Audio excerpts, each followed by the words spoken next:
Bienvenidos a otro episodio más de Antisemitismo en la Historia, un podcast donde exploramos los eventos de antisemitismo, conocidos y no tan conocidos, de la historia de la humanidad.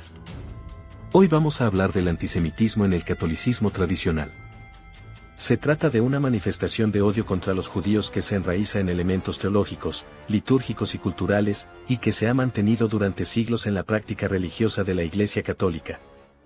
Aunque el Concilio Vaticano II intentó romper con esa tradición en 1965, todavía existen grupos que rechazan sus reformas y conservan un discurso antijudío basado en doctrinas antiguas. El término catolicismo tradicional hace referencia a la corriente dentro de la Iglesia Católica que mantiene apego a las formas litúrgicas, doctrinales y devocionales previas al Concilio Vaticano II. Para muchos de sus seguidores se trata de una fidelidad a la tradición. Sin embargo, dentro de esas prácticas se han preservado también elementos teológicos que han servido para alimentar el antisemitismo, especialmente la acusación de deicidio, la liturgia del Viernes Santo y las representaciones de la Pasión de Cristo. El núcleo doctrinal del antisemitismo en el catolicismo tradicional está en la acusación de deicidio. Desde los primeros siglos se interpretó que el pueblo judío como colectivo era responsable de la muerte de Jesús. Padres de la Iglesia como Juan Crisóstomo en el siglo IV predicaron sermones cargados contra los judíos, afirmando que habían asesinado al Salvador y que por ello eran un pueblo maldito. Esta visión quedó arraigada en la teología medieval y moderna. En la liturgia este antisemitismo se expresaba con fuerza en el Viernes Santo, día en que la Iglesia conmemoraba la crucifixión de Jesús. Una de las oraciones más polémicas era la llamada Oremos también por los judíos pérfidos. Aunque algunos estudiosos discuten si el término latino perfidis debía entenderse como infieles en lugar de traicioneros, en la práctica popular se asoció a la perfidia, es decir, a la maldad. Durante siglos los católicos repetían esta oración cada Semana Santa, reforzando la idea de que los judíos eran enemigos de Cristo. Además de la oración, las lecturas litúrgicas del Viernes Santo incluían la Pasión según San Juan, donde se repite la mención de los judíos como quienes pidieron la crucifixión. En la catequesis popular y en las representaciones teatrales, como las pasiones medievales, esto se dramatizaba con escenas en las que turbas judías exigían la muerte de Jesús, consolidando el estereotipo de que todo el pueblo judío era culpable. La fuerza de estos mensajes litúrgicos no quedaba en el ámbito de la misa. Una y otra vez, la Semana Santa fue ocasión de estallidos violentos contra comunidades judías en Europa. Un caso temprano y muy documentado fue el pogromo de Praga en el año 1389. Durante la Pascua cristiana, tras acusaciones de que los judíos habían profanado la hostia, multitudes atacaron el barrio judío. Se calcula que murieron alrededor de 3.000 judíos. Este ataque coincidió con el periodo de las celebraciones pascuales y con sermones antijudíos que agitaban a la población. En Lisboa, en el año 1506, ocurrió otra masacre directamente relacionada con la Pascua. El 19 de abril de ese año, Domingo de Resurrección, una multitud enardecida por frailes dominicos acusó a los cristianos nuevos, judíos convertidos al catolicismo, de ser herejes responsables de las desgracias que azotaban a la ciudad. Durante 3 días las turbas asesinaron a entre 1.900 y 2.000 personas, muchas de ellas quemadas vivas en plazas públicas. Los predicadores aprovecharon el fervor de la Pascua para incitar la violencia. En Kishinev, en 1903, durante la Pascua ortodoxa, circularon rumores de que los judíos habían cometido un asesinato ritual contra un niño cristiano, una variación del libelo de sangre. Las multitudes atacaron las casas judías, asesinaron a 49 personas, violaron a decenas de mujeres y dejaron cientos de heridos. El pogromo fue tolerado e incluso alentado por sectores de la administración zarista, pero se detonó precisamente en la Semana Santa. Existen otros ejemplos de cómo la religiosidad pascual alimentaba estas explosiones. En varias ciudades de Europa, durante los siglos XVI al XIX, se practicaba la quema de Judas en Domingo de Resurrección, un ritual que caricaturizaba a Judas Iscariote con rasgos judíos estereotipados, convirtiéndose en una representación colectiva del pueblo judío como traidor. En León, España, sobrevivió hasta el siglo XX una tradición llamada matar judíos, relacionada con el consumo de vino en Semana Santa.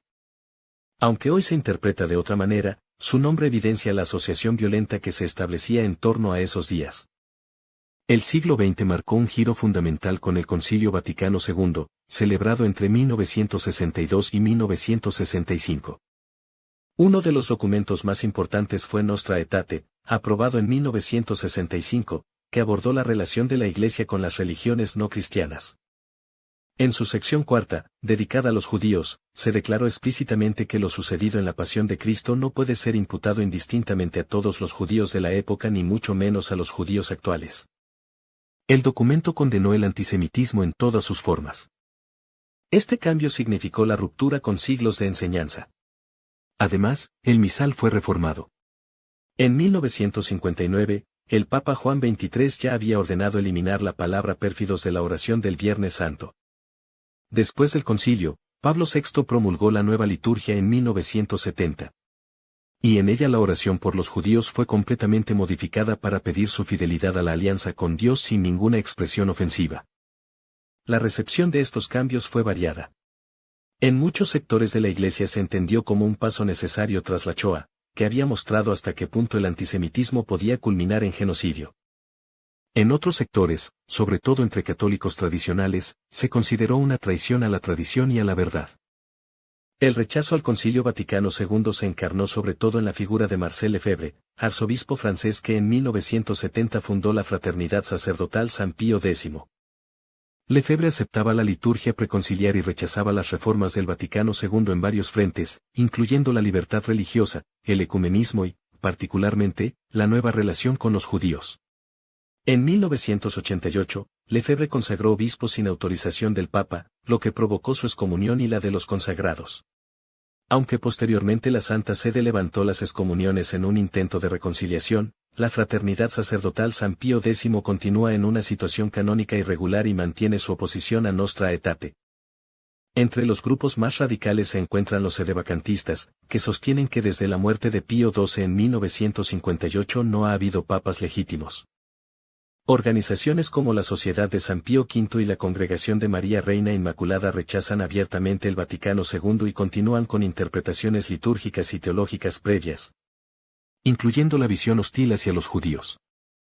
El caso más sonado de antisemitismo dentro de estos grupos fue el del obispo Richard Williamson, uno de los consagrados por Lefebvre en 1988. En 2009, Williamson negó públicamente la existencia de las cámaras de gas y minimizó el Holocausto, lo que generó un escándalo internacional. Aunque la fraternidad lo expulsó oficialmente, el caso evidenció hasta qué punto el antisemitismo seguía presente en sectores del catolicismo tradicionalista.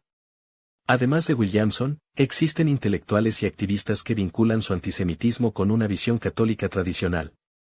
Uno de los más conocidos es Michael Jones, un escritor estadounidense que sostiene que los judíos como pueblo son responsables de la muerte de Cristo y que su influencia cultural es intrínsecamente corruptora.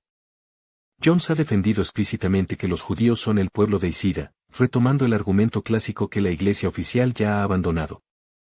Otro ejemplo es Nick Fuentes, un activista político estadounidense que se identifica como católico y mezcla su discurso político con referencias religiosas tradicionales. Fuentes ha hecho declaraciones negacionistas del Holocausto y sostiene narrativas antisemitas en nombre de un catolicismo que él mismo califica como fiel a la tradición. Estos casos muestran que, aunque el catolicismo oficial ha condenado el antisemitismo, el catolicismo tradicional, entendido como rechazo al Concilio Vaticano II, sigue siendo un espacio donde algunos líderes e intelectuales promueven la hostilidad hacia los judíos basándose en doctrinas antiguas. El tema ha sido estudiado ampliamente en la academia. Jeremy Cohen publicó en 2007 el libro Christ Killers, en el que rastrea la evolución del mito del deicidio desde los evangelios hasta representaciones modernas como la película de Mel Gibson. Rosemary Radford Roetter, en Fight and Fratricide de 1974, analizó cómo el antisemitismo se originó en la teología cristiana misma, particularmente en la contraposición entre la Iglesia y la sinagoga que se desarrolló desde los primeros siglos. Amy G. Levine ha trabajado en materiales pastorales que buscan orientar a predicadores y comunidades a leer los evangelios de la pasión sin cargar contra los judíos. Sus aportaciones son muy influyentes en contextos ecuménicos. En la práctica pastoral, diversas conferencias episcopales han emitido guías para evitar expresiones antisemitas en Semana Santa. En Estados Unidos, la Conferencia Episcopal ha publicado materiales sobre cómo predicar la pasión respetando al pueblo judío. En Alemania y otros países europeos se han realizado esfuerzos similares. El antisemitismo en el catolicismo tradicional es un fenómeno histórico con raíces profundas en la teología y la liturgia. Durante siglos, la acusación de deicidio, la oración por los judíos pérfidos y las representaciones de la pasión reforzaron la idea de que los judíos eran culpables de la muerte de Cristo. Estos elementos litúrgicos se tradujeron en violencia real durante las Semanas Santas, con pogromos como los de Praga, Lisboa y Kishinev. El Concilio Vaticano II intentó poner fin a esa tradición con Nostra Aetate, rechazando la culpa colectiva y condenando el antisemitismo. Sin embargo, grupos como la Fraternidad Sacerdotal San Pío X, los sedevacantistas y figuras como Richard Williamson o Michael Jones continúan rechazando esas reformas y mantienen discursos antijudíos. Hoy la Iglesia oficial trabaja para corregir esa historia con materiales pastorales y un compromiso con el diálogo judeo-cristiano. Pero el catolicismo tradicional, en sus expresiones más radicales, sigue siendo un espacio donde el antisemitismo encuentra refugio. Nos escuchamos en el próximo episodio.